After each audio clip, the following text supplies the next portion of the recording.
It started innocently enough, or so I thought. My wife, Claire, had taken up a new hobby, spending her evenings at a local craft store for workshops or heading to a book club she had raved about. I didn't think much of it at first. Claire had always been passionate about learning new things, and as a stay-at-home dad working remote tech support, I was happy she had an outlet. But things began to shift about 6 months in. She started coming home later than usual, and her explanations grew increasingly vague. A last-minute meeting or losing track of time became her go-to excuses. Then, there were the receipts. Small, seemingly insignificant at first, coffee shops, art supplies, a random diner far from where her activities were supposed to take place. I brushed them off, chalking it up to her wanting to treat herself after her events. That is, until the photos arrived. I remember that day vividly. The envelope was plain, slid under our front door while I was folding laundry. At first, I thought it was junk mail until I saw the writing scrawled across it in bold letters, "You should know." Inside were photos, grainy but unmistakable. Claire, my Claire, sitting in a booth at a cafe, leaning far too close to a man I didn't recognize. The next photo showed her hand resting lightly on his arm. And the last one? The two of them standing in front of a storefront, arms around each other. Above the door, the sign read, "Bob's Crafts and More." My stomach churned as realization began to dawn. Bob's Crafts was the shop where she supposedly spent her evenings. But if that was Bob, what was more? I didn't confront her immediately. No, I needed to be sure. That night, I dug through our shared filing cabinet under the pretense of organizing it and stumbled across bank statements. They matched the receipts, unaccounted for spending at places she'd never mentioned. By the time I found a second set of photos stuffed in her tote bag weeks later, I knew something was wrong. This time, I recognized the man, Bob himself, the owner of the craft store. My wife wasn't just attending workshops. She was meeting him. I felt like the ground had been pulled out from under me. Claire was the person I trusted the most. She was my rock, my partner, the mother of our kids. But these photos painted a picture I couldn't ignore. It was time to uncover the truth. And I knew exactly where to start, the craft store itself. The next day, I couldn't focus on work. My thoughts swirled with questions I didn't have answers to. How long has this been going on? What's the extent of it? Is it just Bob, or are there others? By mid-afternoon, I decided I couldn't sit idle any longer. After Claire left for her so-called book club, I threw on a jacket and grabbed my keys. I was going to Bob's Crafts and More. The shop was small and unassuming, nestled in a quiet strip mall just a few miles from our house. The sign above the door was painted in cheerful pastel colors, with a whimsical font that now seemed mocking. Inside, the faint scent of sawdust and paint lingered in the air. The walls were lined with shelves displaying an array of crafting supplies, yarns, paints, tools, and kits. Behind the counter stood Bob. He was about my age, maybe a few years older, with salt and pepper hair and a wiry frame. He had a smile that seemed genuine, but all I could see was the man from the photos, the man who had his arm around my wife. "Can I help you with something?" he asked, his tone friendly. "Just browsing," I said, trying to keep my voice even. My heart pounded in my chest as I wandered the aisles, pretending to examine the products. In reality, I was scoping out the place. I needed answers, and if Claire wasn't going to give them to me, I'd find them myself. I didn't stay long. After a few minutes of aimless wandering, I bought a pack of pens, an innocuous purchase to avoid raising suspicion, and left. But before I drove away, I parked my car across the street and waited. It wasn't long before Claire showed up. I recognized her car immediately as she pulled into the lot. She got out, wearing the same floral blouse she'd worn that morning. I watched as she walked into the store, her gait light and carefree, as if she didn't have a care in the world. My stomach twisted. This was no book club meeting. I waited for 10 minutes, then 20. At the 30-minute mark, I couldn't take it anymore. I stepped out of my car and approached the shop. The door chimed as I entered, and Bob's voice floated from the back room. "Just a sec," he called out. I ducked behind a shelf of embroidery kits, my heart racing. I could hear muffled voices, Claire's voice, and then laughter. The sound was like a dagger to my chest. Peering around the corner, I saw them. Bob stood close to her, holding a small wooden carving in his hands, while Claire leaned in, laughing at something he'd said. It was casual, almost innocent. But it wasn't. I knew it wasn't. I slipped out of the store before they could see me, my mind racing. I needed to confront her, but not yet. Not without undeniable proof. The photos were compelling, but I needed more. That night, when Claire came home, I acted as though nothing had changed. She kissed me on the cheek and asked about the kids, just as she always did. I watched her closely, looking for any signs of guilt or hesitation, but she was as composed as ever. I stayed up late that night, formulating a plan. If Claire and Bob thought they could hide their affair, they were wrong. I was done sitting in the dark. It was time to bring their secrets into the light. The next morning, I woke up with a renewed sense of purpose. If I was going to uncover the truth, I needed to be thorough. Claire was careful, but no one was perfect. And in today's world, no affair was completely off the grid. While she was out dropping the kids at school, I sat at the dining table with my laptop and started digging. I began with our shared accounts, email, credit cards, and phone records. Claire and I trusted each other implicitly when we first got married, and that trust meant we shared everything. Or so I thought. The phone records were my first clue. A number I didn't recognize appeared over and over again, always at odd hours, early mornings, late at night, and even during her supposed craft sessions. The area code matched the town where Bob's store was located. I jotted the number down and moved on to our bank account. It wasn't long before I spotted more anomalies. There were repeated charges at local cafes and restaurants she never mentioned visiting. A boutique hotel's name caught my eye, the Maple Inn. I couldn't recall a single reason why Claire would ever need to be there. It was becoming painfully clear that she wasn't as careful as she thought. The last piece of the puzzle was her phone. Claire usually kept her phone on her, but she was careless about locking it. That evening, while she was in the shower, I seized my chance. Her phone was charging on the kitchen counter. My hands trembled as I picked it up, half expecting her to walk in at any moment. It didn't take long to find what I was looking for. Under a contact labeled "Craft Supplies" was Bob's number. My stomach turned as I opened their message history. The texts were flirty, peppered with inside jokes, and dripping with familiarity. "Can't wait to see you tonight," she'd written just days ago, followed by a heart emoji. Bob's reply was worse, "You're the highlight of my week, Claire." I scrolled further, finding references to their special projects and how much they missed each other when they couldn't meet. One thread even mentioned the hotel.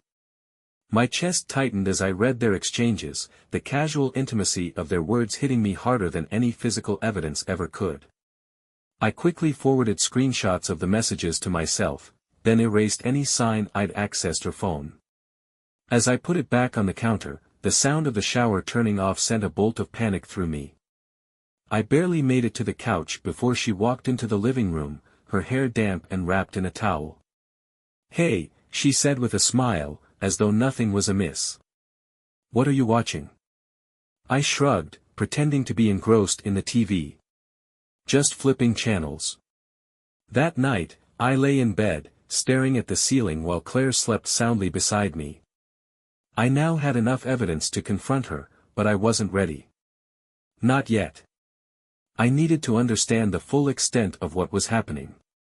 And I needed to figure out what I wanted to do when the confrontation inevitably came. Tomorrow, I decided, I'd make my move. I'd call the number. I'd visit the Maple Inn. Whatever it took, I'd get the answers I deserved. The next morning, I stood in the kitchen with a cup of coffee, staring at the slip of paper where I had scrawled Bob's number. I felt like I was about to step off a cliff, but I couldn't stop myself. I needed to know more, and calling him directly seemed like the next logical step. Claire was at work, and the kids were at school. I had the house to myself and all the time I needed. After pacing the kitchen for what felt like an eternity, I took a deep breath and dialed the number. It rang twice before he answered. Hello. Bob's voice was casual, almost cheerful. For a moment, I froze. I hadn't thought about what I would say.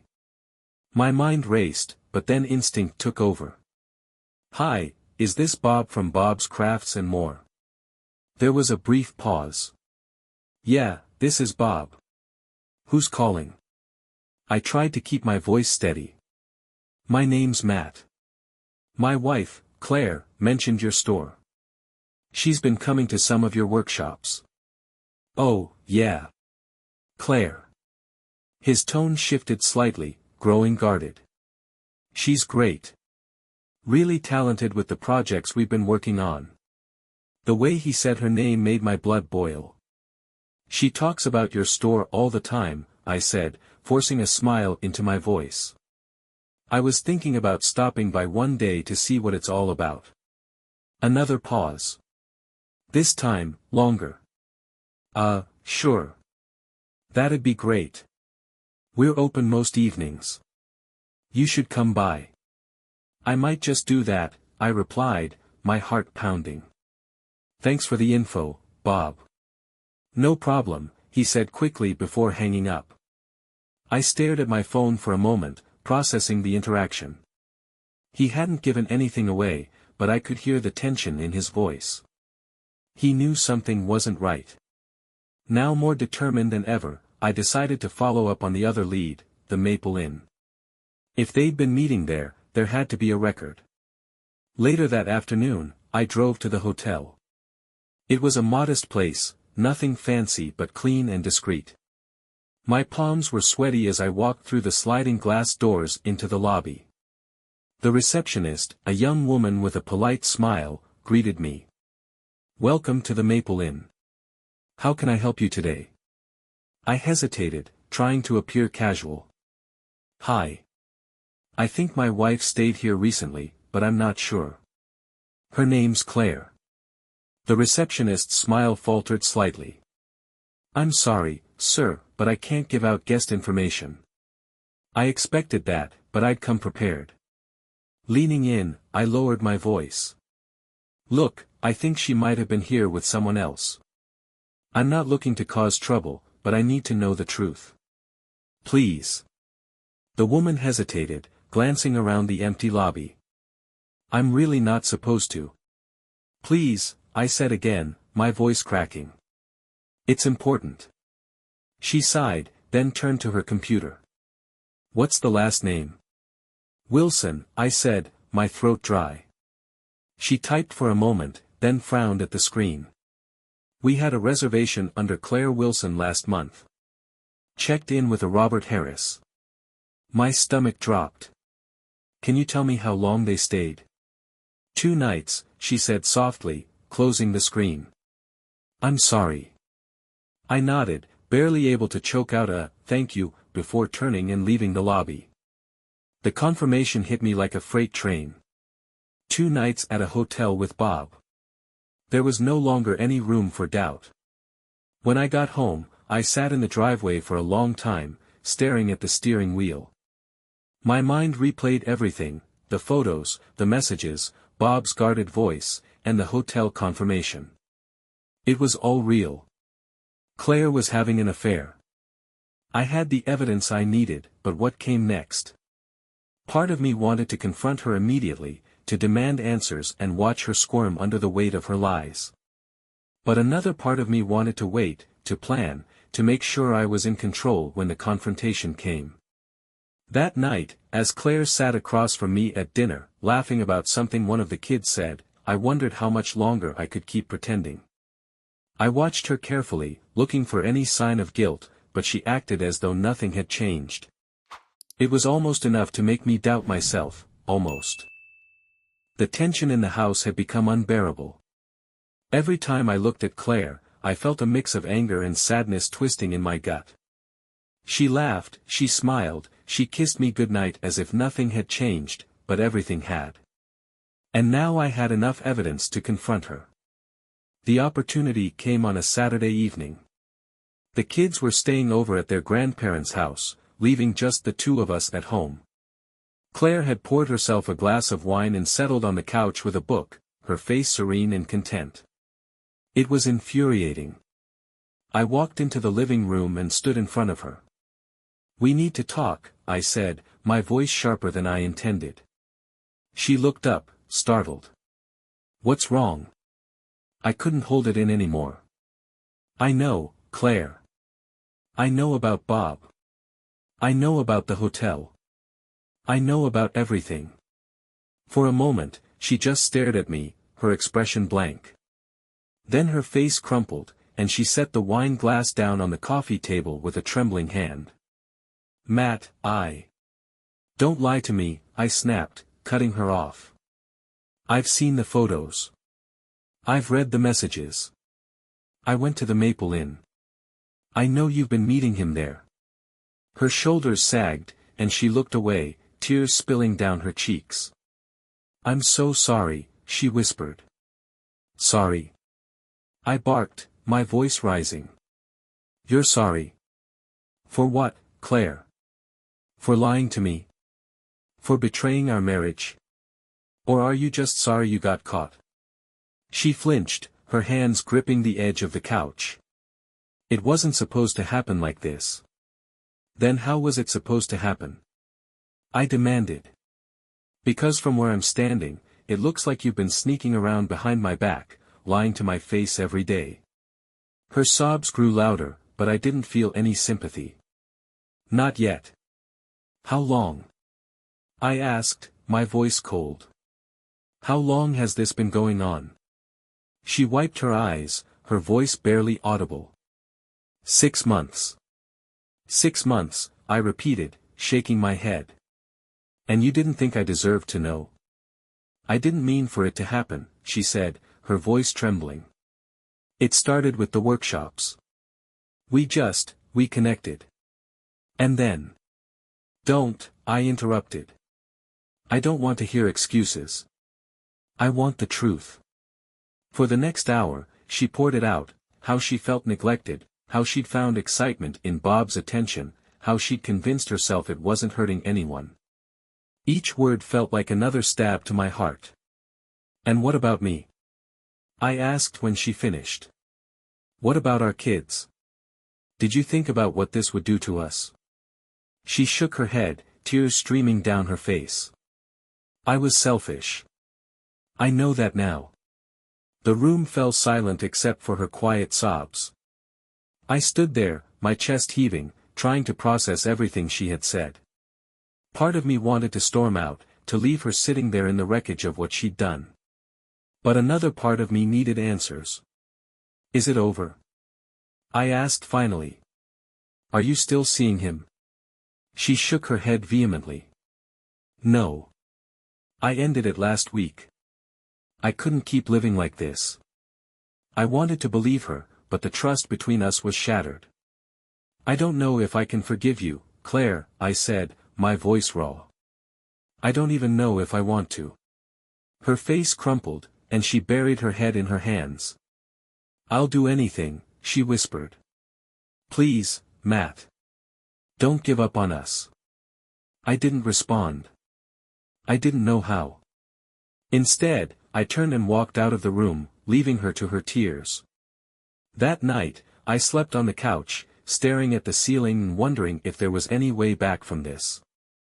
The morning after the confrontation, the house felt like a graveyard. The silence was suffocating, broken only by the occasional sound of Claire moving around in the kitchen. I stayed on the couch, pretending to be engrossed in the news, but my mind was far from the television. When she finally approached me, she looked like she hadn't slept. Her eyes were red and puffy, her face pale. She stood there for a moment, as if unsure of what to say. "I made coffee," she said quietly, setting a mug on the table beside me. I didn't respond. I couldn't. The sight of her, the sound of her voice, it all felt wrong. This was the woman I had loved, the mother of my children, but now she felt like a stranger. "I was thinking," she continued hesitantly, "maybe we should talk to someone. A counselor or a therapist. Someone who can help us figure this out." I finally looked up at her, my expression blank. "Figure what out?" I asked. "You cheated, Claire. You lied to me for months. What's left to figure out?" Her lip trembled, but she didn't back down. "I know I messed up. I know I hurt you. But I love you, Matt. I love our family. I want to fix this." I stood up, unable to sit still any longer. "Do you even understand what you've done?" I asked, my voice rising. "You didn't just hurt me, Claire. You broke something I don't know if we can ever put back together." Her tears started again, but I couldn't bring myself to comfort her. I grabbed my keys and walked out, needing air, needing space, needing to think. I ended up at a nearby park, sitting on a bench and watching the world go by. Parents played with their kids, couples strolled hand in hand, and life seemed to carry on as if my world hadn't just imploded. I called my brother, Dan, who had always been the more level-headed one in the family. When he picked up, I wasted no time. "She cheated on me," I said bluntly. There was a pause, then a heavy sigh. "Claire. Who else?" Dan didn't say anything for a moment, and I could hear the wheels turning in his head. "I'm sorry, man. Are you okay?" "No," I admitted. "I don't know what to do. She says she ended it and wants to fix things, but I don't know if I can ever trust her again." "Well," Dan said slowly, "that's the thing about trust. Once it's broken, it's damn near impossible to rebuild. But it's not impossible." His words stuck with me as we talked about everything, how I'd found out, how she'd confessed, and how lost I felt. Dan didn't tell me what to do, but he listened, and for the first time in days, I felt a little less alone. When I got back home, Claire was sitting at the kitchen table, her head in her hands. She looked up when I walked in, her eyes filled with hope and fear. "We need to talk about the kids," I said, my voice flat. Her face crumpled again, and she nodded. "They don't know anything. I haven't told them." "Good," I said. "They don't need to know." "Not yet." We spent the next hour discussing how we would handle things with the kids. We agreed to keep things as normal as possible for their sake, at least for now. But the conversation was strained, every word carrying the weight of what lay between us. By the time the kids came home, we had both plastered on smiles, pretending that everything was fine. But I could see the cracks forming, and I knew it was only a matter of time before they noticed. That night, I lay awake in bed while Claire slept beside me. She had reached out to touch me earlier, but I had pulled away, unable to bear her touch. The betrayal still felt too fresh, too raw. But Dan's words echoed in my mind, "It's not impossible." I didn't know if I could forgive her. I didn't know if I even wanted to try. But for the sake of our family, I decided to take it one day at a time. Claire wanted to fight for us, and maybe, just maybe, I owed it to myself to see if there was anything left to fight for. The following week was a blur of forced smiles, awkward silences, and long stretches of pretending. For the sake of the kids, we tried to act normal, but the tension in the house was palpable. Every interaction with Claire felt like walking a tightrope, and I wasn't sure how much longer I could keep my balance. She was trying, though. I couldn't deny that. She cleaned the house obsessively, cooked my favorite meals, and even left little notes on my desk, things like, "I love you," or, "Thinking of you today." Once, she slipped a photo of us from happier times into my work bag, a picture from our honeymoon when everything felt so simple and perfect. I appreciated the effort, but it felt hollow. No amount of notes or home-cooked meals could erase the betrayal. Still, part of me wondered if this was her way of showing she was serious about making things right. Claire booked a session with a marriage counselor, and although I was skeptical, I agreed to go. I wasn't convinced therapy could fix what she'd broken, but I needed to know if it was even worth trying. The counselor, Dr. Ellis, was a calm, soft-spoken woman who exuded empathy. She started by asking us to share how we were feeling. Claire went first, her voice trembling as she talked about her guilt and regret. "I never wanted to hurt Matt," she said, tears streaming down her face. "I know I did, and I hate myself for it. I just want a chance to prove that I can be better, that we can be better." When it was my turn, I didn't hold back. I told Dr. Ellis about the lies, the photos, the texts. I told her how every time I looked at Claire now, I saw a stranger. And I told her how much I hated feeling this way about the woman I'd loved for over a decade. Dr. Ellis listened without judgment, taking notes as we spoke. When I finished, she looked at both of us. "Infidelity is one of the hardest things a couple can face," she said gently. "But it doesn't mean the end of your marriage. It means there's a choice to be made. Are you both willing to put in the work to rebuild trust, even if it takes years?" I didn't answer right away. I wasn't sure if I had it in me. But when I glanced at Claire and saw the hope in her eyes, I realized I wasn't ready to walk away, not yet. "I'll try," I said finally. "But I'm not making any promises." After the therapy session, I decided to test Claire's commitment. I told her I needed time to myself, that I'd be staying with my brother for a few days. She looked devastated but didn't argue. While I was away, I kept my distance, ignoring her calls and only replying to her texts with curt responses. It wasn't about punishing her, it was about seeing how she'd handle the separation. To my surprise, she didn't withdraw or lash out. Instead, she used the time to send me long, heartfelt messages, apologizing again and again and outlining the steps she was taking to make amends. She even told me she had quit attending the craft store workshops altogether, severing all ties with Bob. "I'll do whatever it takes," one of her messages read. "I just want you to come home." When I returned, Claire was waiting at the door, her eyes filled with both relief and fear. She didn't try to hug me or overwhelm me with words. She just said, "Thank you for coming back." That night, after the kids were in bed, we sat down to talk. I laid out my conditions: full transparency, no more secrets, and complete access to her phone and emails.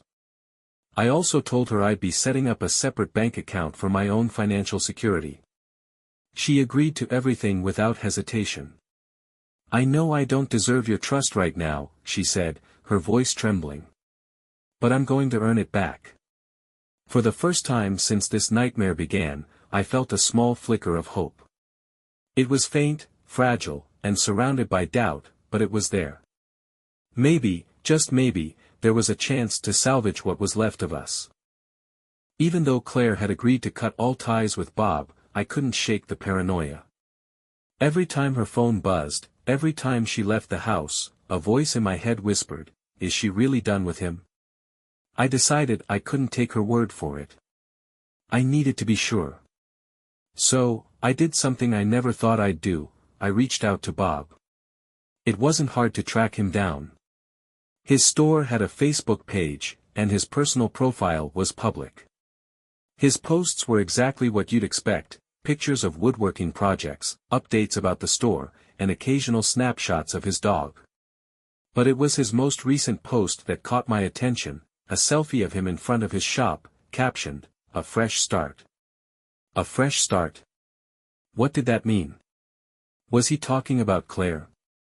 I sent him a message before I could second-guess myself. It was simple: "We need to talk. Meet me at the diner on Main Street tomorrow at 7 p.m. I wasn't sure if he'd show up, but the next evening, as I sat in the corner booth nursing a cup of coffee, I saw him walk in. He looked surprised to see me, but he didn't hesitate. He slid into the booth across from me, his expression guarded. "Matt, right?" he said, his tone cautious. "Bob," I replied curtly. "Thanks for coming." He looked uncomfortable, his eyes darting around the diner. "Look, if this is about Claire." "It is," I cut him off. "I need to know the truth. Is it really over?" Bob sighed, running a hand through his hair. "Yeah. It's over. Claire ended things a couple of weeks ago." "Why?" I demanded. "Did you pressure her? Did she feel guilty? Or did you get tired of sneaking around?" He shifted in his seat, avoiding my gaze. "She said she wanted to fix things with you. That she couldn't keep living with the lies." I studied him carefully, looking for any sign of deception. "And you? Are you planning on reaching out to her again?" "No," he said quickly. "I've moved on. I promise." Something about the way he said it made me believe him, but I wasn't ready to let my guard down. "If I find out you've contacted her, even once." "You won't," he interrupted, holding up his hands. "You have my word." I stared at him for a long moment before nodding. "Good."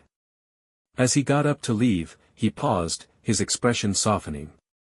"For what it's worth, Matt, I'm sorry. I know I don't have any right to say that, but I am." I didn't respond.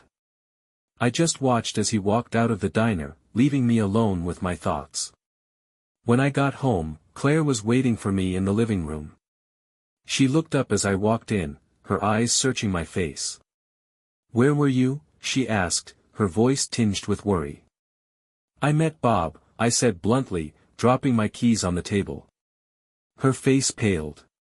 "What? Why?" "I needed to hear it from him," I replied. "He says it's over. He says he won't contact you again." Claire nodded, tears welling in her eyes. "It's true. I told him it was over. I told him I wanted to fight for us." I sat down across from her, exhaustion weighing on me. "Claire, I'm trying. I really am. But it's hard. Every time I look at you, I see him." Her sobs broke the silence, and for the first time, I let myself feel the weight of her pain. It wasn't just my betrayal to process, she was living with her own guilt, her own regret. "We'll get through this," she whispered, her voice barely audible. "I don't know how, but we will." For the first time, I reached out and took her hand. It wasn't forgiveness. It wasn't a resolution. But it was a start. Days turned into weeks, and life settled into a strange rhythm. Claire kept up her promises, therapy sessions, transparency with her phone and emails, and constant efforts to rebuild what she had broken. But the truth was, trust isn't something you can repair overnight. Every interaction, every glance, felt loaded with unspoken questions and doubts. I found myself hypervigilant, looking for signs of deceit even when there weren't any. When Claire said she was running errands, I checked the clock. When her phone buzzed, I fought the urge to ask who it was. The strain of constantly questioning her weighed on me, and it was clear that it weighed on her too. But we kept going. For the kids, for the years we had shared, for the faint hope that maybe, just maybe, we could find our way back to each other. One evening, after the kids were in bed, Claire handed me a small, neatly wrapped box. I looked at her, puzzled. "What's this?" I asked. "Just open it," she said softly. Inside was a leather-bound journal. The first page was filled with her handwriting. I hesitated before reading. "Matt. I know I've hurt you in ways I can never fully fix. But I want to try.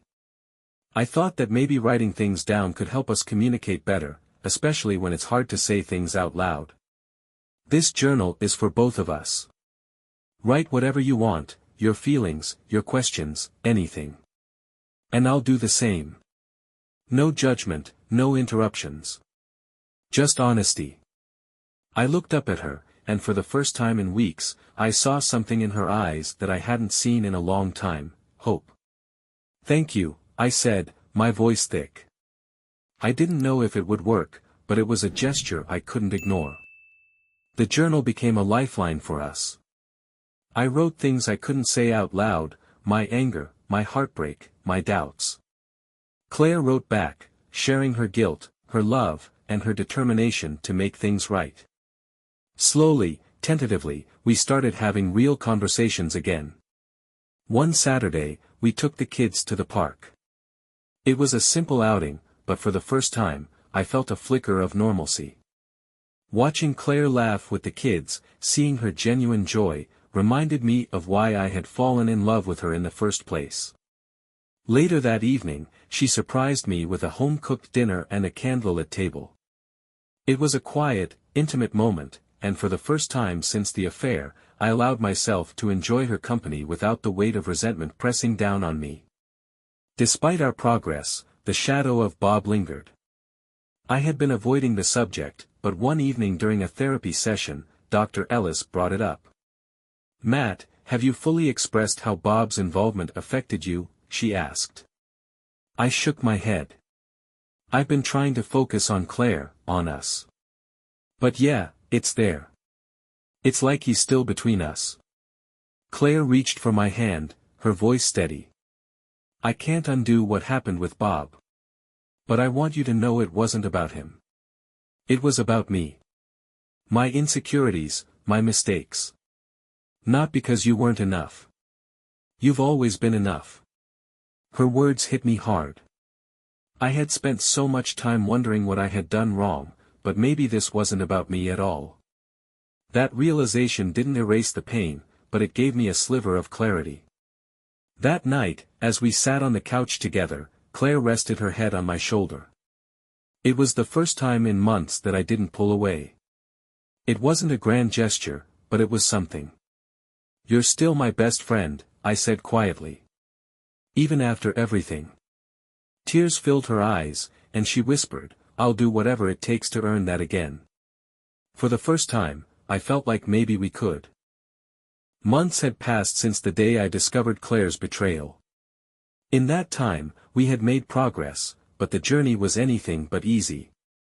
There were still moments when the pain hit me like a fresh wound, when I saw her texting someone and my mind went to dark places, or when a stray thought reminded me of the man she had chosen over me, if only temporarily. But there were also moments of connection, moments where the love we once shared peeked through the cracks of our broken foundation. The journal became a constant presence in our lives, filled with raw honesty and tentative hope. Therapy helped us uncover the parts of our marriage that had gone neglected long before Bob entered the picture. Still, the question remained, could I truly forgive her? Could I move past what she had done and rebuild our life together? One night, Claire handed me an envelope. She seemed nervous, fidgeting as I opened it. Inside was a letter written in her neat handwriting. "Matt. If you're reading this, it means I've finally found the courage to put my feelings into words. I know I've said I'm sorry 1,000 times, but I need you to understand how deeply I regret everything I've done. I didn't just betray you, I betrayed myself, our kids, and the life we built together. I don't expect you to forgive me, but I want you to know that every step I've taken since the day you found out has been for you, for us. I've cut Bob out of my life completely. I've confronted the reasons behind my actions, even when it was hard to face the ugly truths about myself. And through it all, I've realized one thing: I still love you. If you choose to leave, I'll understand. But if there's even the smallest part of you that wants to try, I promise I'll spend the rest of my life proving to you that I'm worthy of your love again. Yours, Claire." I read the letter twice, my chest tightening with each word. It wasn't a perfect apology, nothing could be, but it was honest. Vulnerable. And it made me realize that she was just as scared of losing me as I was of being hurt again. That weekend, we went to the beach as a family.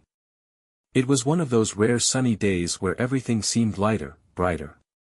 Watching Claire play with the kids, hearing their laughter echo across the sand, I felt something shift inside me. For so long, I had been holding on to the pain, letting it define every interaction, every decision. But in that moment, I realized I didn't want to live like that anymore. I didn't want to let the affair dictate the rest of my life. That night, after the kids were in bed, I sat down with Claire. She looked at me, her eyes filled with worry. "What's wrong?" she asked.